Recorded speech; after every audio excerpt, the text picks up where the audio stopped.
So after a tense 4 games, we find ourselves in the 5th and final game of the match. Azumo's Zulok going to come up against Antreezy's Murloc Paladin. Jack, walk us through this matchup. What do we think of the key cards? Who do we think is favored to win? Look, this matchup is really, really tight. Pretty much a 50-50 between the two decks. What Antreezy is looking for is early Murloc synergies, things like Rockpool Hunter that will help him establish the board and gain control of it really quickly. He's also looking for cards like Call to Arms to cheat out a bunch of minions early. Azumo is looking for cards which either deal damage to his face or discard cards to do more than what you're actually paying for them. Things like Soulfire, Flame Imp, even things like Vulgar Homunculus, let him get ahead on board. Absolutely. So it sounds like whoever's able to gain control of the build early is going to have a significant advantage. Absolutely. So with that being said, let's head down to the players now. We'll see what their opening couple of cards hold for them. Antreezy straight away finding a couple of key cards in the matchup. Murloc Tidecaller along with a Call to Arms. Azuma, however, finding that Vulgar Homunculus that you spoke about being really important. That mulligan into a second Call to Arms is going to be very powerful for Antreezy. Absolutely. Allows him to go Call to Arms on turn 3 with the coin, and then follow it up on turn 4 with another one. Absolutely. Super powerful on the draw there for Antreezy. We'll see how Azuma manages to take us away. Looks like he has managed to find a pretty good 1-drop in the Kobold Librarian. Going to draw him a card as well as it being allow him to develop his board presence. Yeah, really good play. It does mean that Antreezy can't really play the Murloc Tidecaller because it is such a significant minion and it will just die on board, which he doesn't want. That pickup of the Chum is exceptional. Yeah, absolutely. That is going to allow for a pretty clean trade into that Librarian while also giving him a bit of advantage. Looks like under turn 2 for Azumo here, we're going to see the play of the Vulgar Homunculus, that 2/4 body with Taunt, allowing him to maintain good control of the board for that early stages. Divine Favor from Antreezy. We'll see how he follows it up here. Expect to see the Tidecaller here because it is now a 2/3, so it doesn't die immediately. Ooh, looks like he's going to burn the coin into the Rallying Blade. Oh, I really don't like this play. As I said before, what he's aiming to do is a turn 3 Call to Arms. Pushing this out to not even kill a minion doesn't really do much for him. He has sacrificed that ability to go 3/4 Call to Arms, but I guess just showing the power of the 2/4 body, he feels like he needs to whittle it down into something a little bit more manageable. Oh, punished. Oh, no. Oh, the Glacial Shard completely shuts off the second charge of that weapon for the next turn, meaning that Antreezy has to develop his board without the backup of being able to remove the Homunculus. Absolutely. Bit of an awkward turn 3 that leaves for Antreezy. I think we're going to either see the Tidecaller into hero power or potentially 2 Murlocs. I'd expect to see the 2 Murlocs with the Chum coming down first, because it will give 4 health to the Tidecaller. If there's no Soulfire, it means that it takes Azumo's entire board to clear off. Yeah, absolutely. But unluckily for Antreezy, Azumo does have that Soulfire, and it looks like a Blood Fury potion off the top as well. That's going to be a really impressive turn, for Azumo here, allowing him to pump that Vulgar Homunculus up to a formidable 5/4 with Taunt, while enabling a total clear of Antreezy's board. Discards the Spellbreaker, not a hugely important card in this matchup, probably something that Azumo is going to feel pretty happy about. Absolutely, but coming into Call to Arms for Antreezy is a really powerful play, especially if he Let's see what he gets. A knife. No.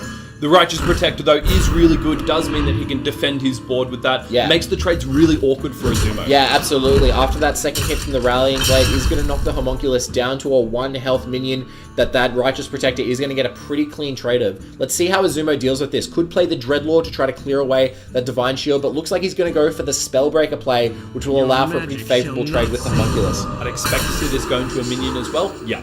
This may look like a bit of a strange play to some newer players, but that 5 damage there was just going to die next turn, even if it went face. So getting the most value out of it by killing the biggest minion on board is really good for Azumo. Absolutely. Follow-up play of a Voidwalker for Azumo. Gentle Megasaur off the top for Antreezy, but another Call to Arms going to come down and see what he gets this time. Knife Juggler, nice. Knife Juggler is going to be the card that he wanted to see in the first place. Couple of triggers going to go to the face and the Spellbreaker. Little bit awkward. Probably would have liked to see one of those triggers go towards the Voidwalker, so he could have traded the 2 minions without summoning Sickness into it. He'll probably do it anyway, though, because he does know that Despicable Dreadlord is a card in Azumo's deck, and also there's not much benefit to just leave them sitting there. If he double trades here, he gets some damage in for sure, and means that he's able to slightly clear that Voidwalker. Absolutely. The mere presence of the Dreadlord making naked 1 health minions not as appealing they otherwise would be.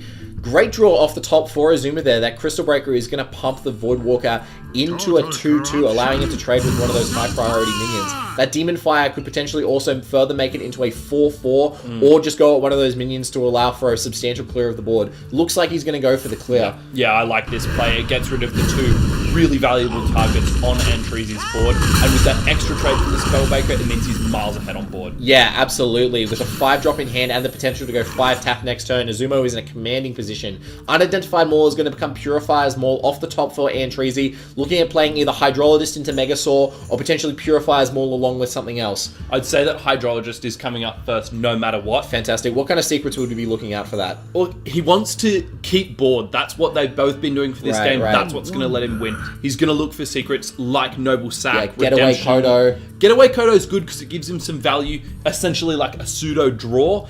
Probably not as good as something that'll help him on the board. Yeah, absolutely. But we'll see. The Hydrologist comes down, so Nice. he sees what he takes. Yeah, Repentance potentially pick up. Getaway Kodo, we'll see what he goes for. Yeah, absolutely. It'll probably... Takes the Eye for an Eye. Wow. Interesting play here. What do we think that signals, Jack? I think that means that he's going for a change of game plan. He doesn't feel like he can win in the long game, so just wants to get as much damage in as possible. That 5 damage that will come from the Eye for an Eye essentially acts as a bit of a burn spell for him. Yeah, he takes a hit to face from the Crystal Weaver, potentially trying to tempt out an attack to face rather than an attack to minions to trigger that Eye for Eye and get some damage onto Azumo. He's going to get his wish, but he's dropped down really low now. A single more point of damage is going to put him in lethal range from that Doomguard. That Doomguard makes this play really dangerous from him. I think that Antrezy at this point has basically said, I can't beat a Doomguard, I've just got to win and assume that he's not going to draw it. So he's really looking for something that can help him push damage off the top of his deck, maybe like a War Leader. Yeah, I think actually War Leader into Wind Fury would be... Well, there's the War Leader. Let's see That's if actually lethal if he gets... Is that if he lethal? can get Wind Fury here. With Wind Fury? Yes, 6, 8, and then the he- 2. Oh, unfortunate for Antrezy, does not manage to pick up the Wind Fury, but is going to have to take something to enable him to clear the board because he is going to be dead on the following turn to the minions. Liquid Membrane not doing much here, so it's going to be either Poison Spit or Flaming Claws. Yeah, absolutely. Either of those have the same effect on the board this turn. Means that he can double trade minions, or obviously not thinking he can beat a Doomguard at this stage, maybe even using his weapon here. I think that it's most likely he's going to go for Flaming Claws because we saw the aggressive play from the Eye for an Eye before. He's going to want to push damage, and that pushes more damage than Poison Spit. Absolutely. And Treasy knows that he needs to set up lethal here over the next couple of turns, but also knows that he's putting himself in perilously dangerous conditions here. A single Doomguard could potentially spell end. So he's the second Soulfire here. Yeah, absolutely. He's going to need to take something. Goes for the Poison Spit, potentially trading 2 minions Probably in there. double trade. Going to try to set up lethal over the next couple of turns. Oh, no! Oh, goes for the hit to try to preserve the minion, but unfortunately for Antrezy, that is going to leave him dead to the Doomguard in Azumo's hand. You said it himself, he thought he couldn't play around it, but unfortunately that means that this Doomguard is going to spell doom for Antrezy and his shots of making the finals.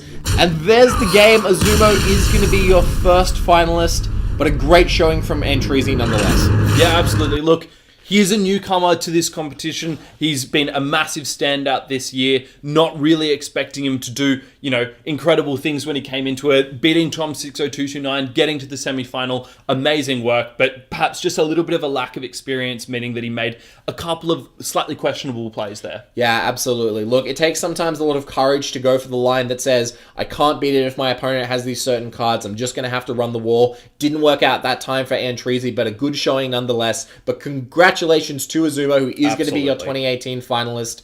We'll see you back when the next game is ready to get started.